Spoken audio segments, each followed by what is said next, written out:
So I was talking with someone the other day about random stuff, and eventually the topic of concealed carry came up. And they asked me, why do you carry a firearm with you? Why not just call the cops if you feel like your life is in danger, right?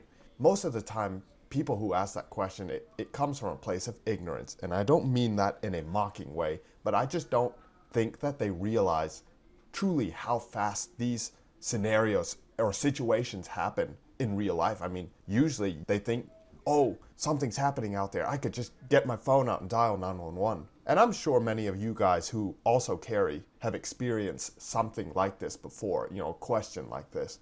So in order to put things into perspective, I actually compiled some real life situations to paint a picture of how much time one truly has in a life or death scenario. So let's get right into it. So we can see this one is on Halloween of this year actually, and you can see this father and daughter, they're just getting out of their car, and this one takes place in Chicago, and we're going to see if you have enough time to dial 911. So you can see here the guy comes up with a handgun, boom, pistol whips the father in the mouth or in the face. Meanwhile, his kid's just standing there. See two other guys go up and they grabbing all the stuff. You can see he's just taking everything out of his pockets.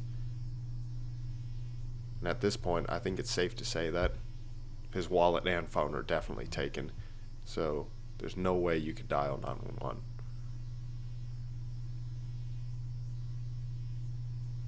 And there you go. They take off, never to return again. Alright, and this is the next one. This is one that takes place in Koreatown in Los Angeles, California. And you can see by this news article, the picture, then you can kind of already knows what happens. But so let's go ahead and move a little forward, and we'll check out this footage over here. See this couple just walk into their car, and this lone guy comes up with a handgun. Boom. Takes control of the situation. See, the lady puts her phone down. Suspect then took their money, debit cards, cell phones, and a designer handbag. Boom. You heard the news article. They're saying took all of their wallets, cell phones, everything. Boom. Once again. Look at how shocked they are, and boom. Immediately. You just have to give everything up.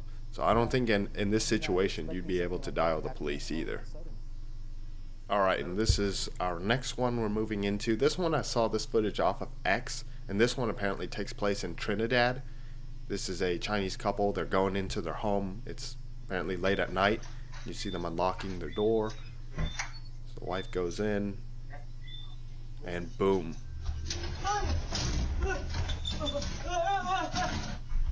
That happened in a matter of seconds. Boom. It was over before you even knew it. And all three guys are inside of the house. Let me rewind this real quick so we can see the guy opens the door. They walk in. He's got his hand on the gate too, ready to close it. But obviously, when you're going up against three guys, definitely amped up on adrenaline. Yeah, no match for that. You can see how fast it happened. I mean, even for the wife, you see the guy just rush in, probably going after her. Still probably wouldn't have enough time to dial 911, even if a phone was in your hands. I really don't believe that you could. Well, I mean, in this one, it's in Trinidad, so call emergency services, but still wouldn't happen. Alright, so this one has been pretty well documented before, but this one takes place in Ohio with an ex-boyfriend going to his ex-girlfriend's house, and you can see he basically tries to kick down the door after they don't open the door. And we'll take a look at it real quick. You can see he's trying the handle, and after he realizes that he can't get in, it's locked, he's going to try to take more drastic measures to get inside. You see he's using his shoulder to get inside. So you can see now he's just trying with all of his might just to break down this door. And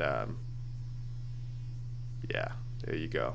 This one luckily ended with him being dropped by the dad of the house we're watching. And could you imagine what would happen if he was able to kick down the door I mean, who knows what would have happened to the family, but luckily the dad was armed and he was able to put down the ex-boyfriend. Alright, so this final one I'm going to show you guys takes place in a church in Texas. And unfortunately, this one is pretty graphic, but the video I picked here kind of blurs it all out. But you can see this guy at the top, he basically has a shotgun, and he is unfortunately able to actually, so let me show you the footage here. So as you can see, the guy at the top right here, he's got a shotgun, and unfortunately he's able to put 2 shots and drop 2 people in the church before he's put down by this guy on the left here who's church security. So let me actually replay that footage here and let you watch it. Yeah, so you can see the silhouettes go down, and now unfortunately, like I said, 2 people died in this situation, but the shooter was able to be put down very quickly once shots start going off. Now, just for a second, imagine if the church security was not there and you were forced, just the only defense you could do was to hide and dial 911 for the cops. I would imagine, and I think you would too, that definitely more lives would have been lost. I mean, you could just see it's pretty much like shooting fish in a barrel at this point. If there were nobody armed to protect each other, right?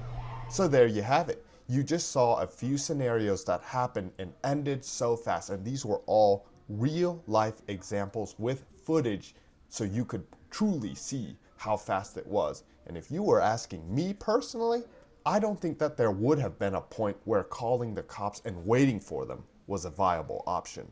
In these situations, you really only have 2 options. Is you either become a victim or you become victorious in this scenario, or at least you try to be victorious. So that's all I got for you guys, and until next time, you stay safe out there, fellow citizens.